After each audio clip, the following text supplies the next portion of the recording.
Hi everyone, this is Khalid and welcome back to another episode of Pally Threads. Today I'm gonna change topics a bit. You're getting the experiences of a Palestinian in the diaspora. I've been living in Montreal since last July. This is my second time living here. I was born in Abu Dhabi as a stateless Palestinian refugee, third generation. Came to Ottawa when I was 4, Toronto when I was 9. I've lived a bit in South Africa. I guess living most of my life in the Toronto area, I, for the longest time, just wanted to get out. I want to talk about my experience and honestly how I never thought I'd hear myself say this, but being away from Toronto this long and living and struggling away in Montreal for me has made me really miss and love Toronto and be excited to go back. So I want to talk first of all about why I didn't like Toronto. There are different reasons. One is I just thought it was extremely unaffordable. It is. It's very unaffordable. The wages are not livable. The housing prices, it's also very car centric. I care a lot about being in a place that's walkable, roads aren't so wide, good transportation infrastructure, bikeable. And I'm not a fan of the urban sprawl. It takes forever to go from one end of the city to the other, to go around the suburbs. And Toronto isn't a place where you don't really need to go to the suburbs, even if you live in the city. Like, there's a lot happening outside of the city, whether it's Ridgeway Plaza now in Mississauga. There's nothing like it in Toronto. Whether you want to go to Hamilton, Ontario, the waterfall capital of the world, or you want to go to Oakville or wherever it is. A lot of people work outside of Toronto. If you're in the pharmaceutical industry, a lot of it is in Mississauga. That's also a pro that's unique, I find, to Toronto from the other cities that I've lived in. My last point is I just thought Toronto's infrastructure was terrible. And it is. It's pretty bad. But like, I was so fed up with taking the TTC and constantly there was a closure. Get off, go onto the shuttle bus, and then it's so bad. And they're like, oh no, the subway's back open. And it just happens way too often, especially online too. Living in Toronto also, there's just other issues. And the worst part is like the TTC, the monthly pass is so expensive. And yet, like, it has all these issues. I thought in my mind, I was like, oh my gosh, the Montreal Metro is so good. All of this is cheaper. Like, you start to really romanticize something. And when you're living in this bubble and you're privileged, you don't feel the things that you have that you should be grateful for, honestly. I had romanticized Montreal. I thought I'd have a healthier lifestyle. Honestly, yes. It's a younger city. I believe it has like the highest concentration of students in North America or amongst the top cities. I thought people here would be less materialistic than Toronto. That was something I struggled with. Like, I felt people in Toronto care more about outwardly their image because it's so expensive. I feel often with cities that are so expensive, because people are struggling to make ends meet, then they become more likely to try to put an image that they're doing well when they're struggling. People pulling out loans to get a nice fancy car to show it off when they're barely able to cover their rent, or to get a really nice purse or jewelry, whatever it is, to present an image that's not real. And then this starts to trickle down into the person's personality, their character, their whole identity becomes a lie. And unfortunately, like, I feel like this is something that I felt in Toronto, but then I don't know. I thought Montreal would be different. Maybe I thought it was more affordable, and on the surface, I thought, but no, it's similar, very similar things. Maybe with the rising cost too, it's like same thing. Obviously, there's great people everywhere, and there's people struggling everywhere, and there's people who are insecure everywhere who are doing these things to try to shield their image, battle their insecurities, hoping to find confidence, to find love and support from other people this way. I don't know. I don't know what it is. I'm not a psychologist, so there's that. And then next is, I thought Montreal's metro was better. I still think it is. In general, I thought their infrastructure based on the metro would be better, but no, I'm shocked. The frequency of power outages the first time I lived in Montreal, that was crazy. Like, I was cold. Everything I had to throw into the garbage, like the food. Yeah, because the fridge, obviously, everything's turned off. I have no lights. I had to go with my flashlight to walk around the house, no water. Like I went to Toronto to stay at my family's because it just got bad. And I didn't know after 4 days, you don't know if you'll ever get your power back. So I was shocked that was the case. This city, I'd say, is definitely more walkable, easy to get around by bike, albeit it is a mountain in the middle. So each time you want to go from like the Old Port or Griffintown to downtown, you have to go uphill. But they have the electric Bixies for that, which is really nice. And the nature, the bike lanes here are amazing. Like people always, like often people who love their cars, trash the mayor for really focusing on the bike lanes. Now the mayor has a lot of her issues, but I think the bike lanes are just great for me as a cyclist here. I wish in the Toronto area, in the suburbs, like sometimes I see them putting bike lanes, maybe because they have extra money to throw around on streets that like no one actually bikes, but they should be putting bike lanes and really working on good paths that are, like increase connectedness and that makes sense in places where they don't want to put bike lanes. There's that. And also just something I love about Montreal is like the stunning architecture, nature, and that's something that I always thought of. And I don't know why I thought it's necessarily nicer than Toronto though. It's very nice in Montreal, but Toronto has beautiful architecture as well. Like one of the nicest skylines, some really nice buildings, historic buildings, and the lake is just beautiful. The harbor front, the lakefront, you know, when you go to that white harbor, like arch bridge, it's stunning. I think it's like something I really did take for granted. And there's so much happening in all of these places and events, festivals, people, communities, so diverse. Yeah, again, Montreal has a lot of this beauty. Like living in the Old Port, the view from my gym every day from the building is stunning. It's these beautiful old buildings of old Montreal with the new, and you see the bridges, both really beautiful.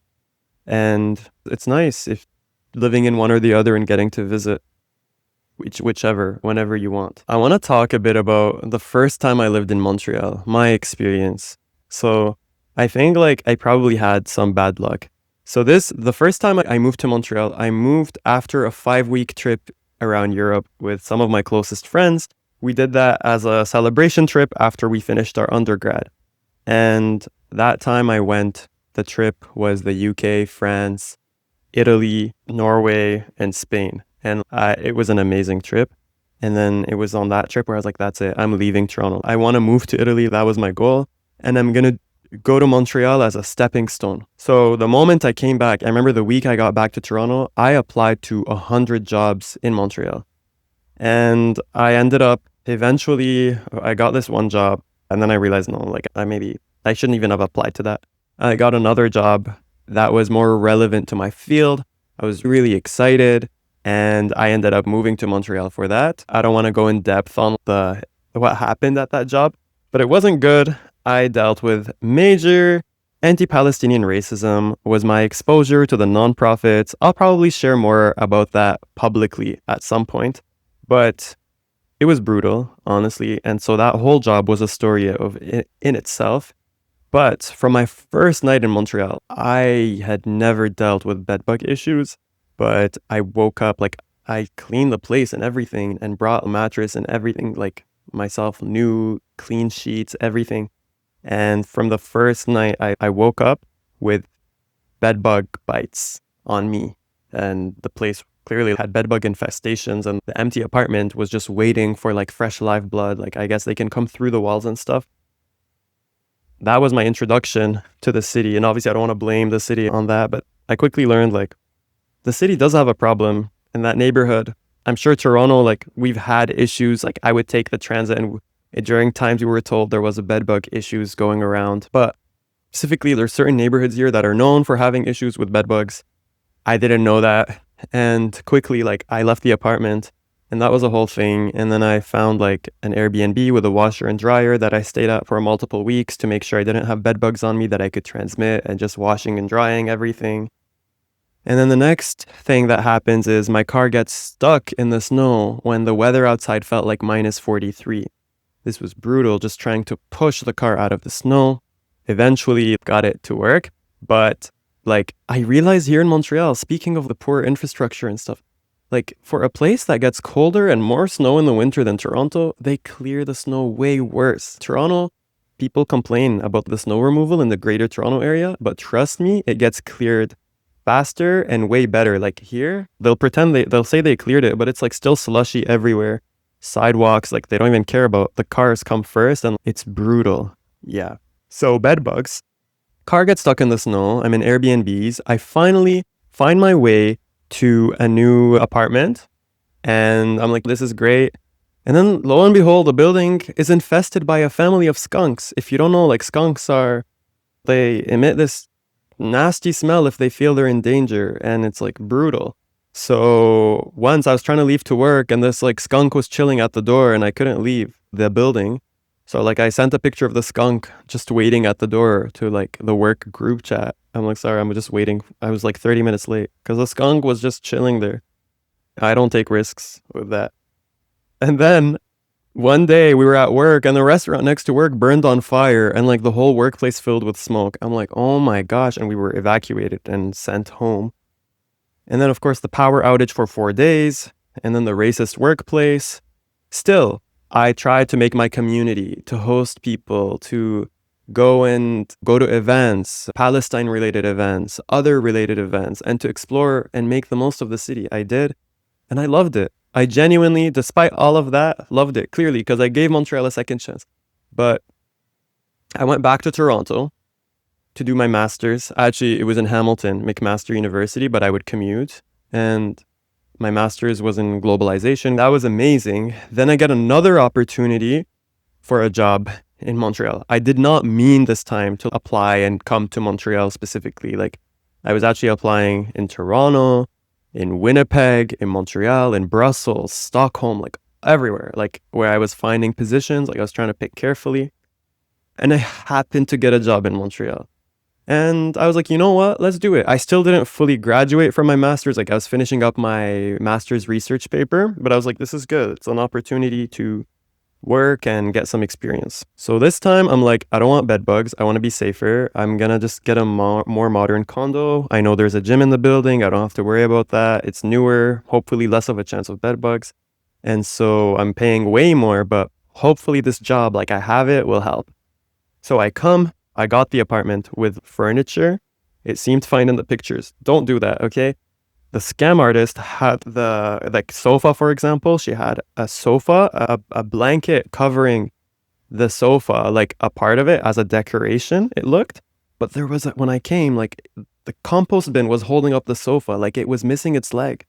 And the place was a disaster, and just to clean it and to get rid of everything, like I left not anything from her furniture, like that I paid for, but everything went out. And yeah, that took a whole month. Finally try to feel settled, and like this job was going well. I thought I did and I loved it, and then I end up getting fired after some anti-Palestinian racism.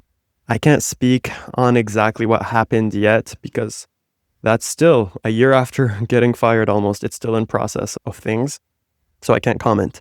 But that happened, and then I just found it very hard to find another job, and here I am paying for this place that I paid more for because I was scared of bed bugs from my first experience.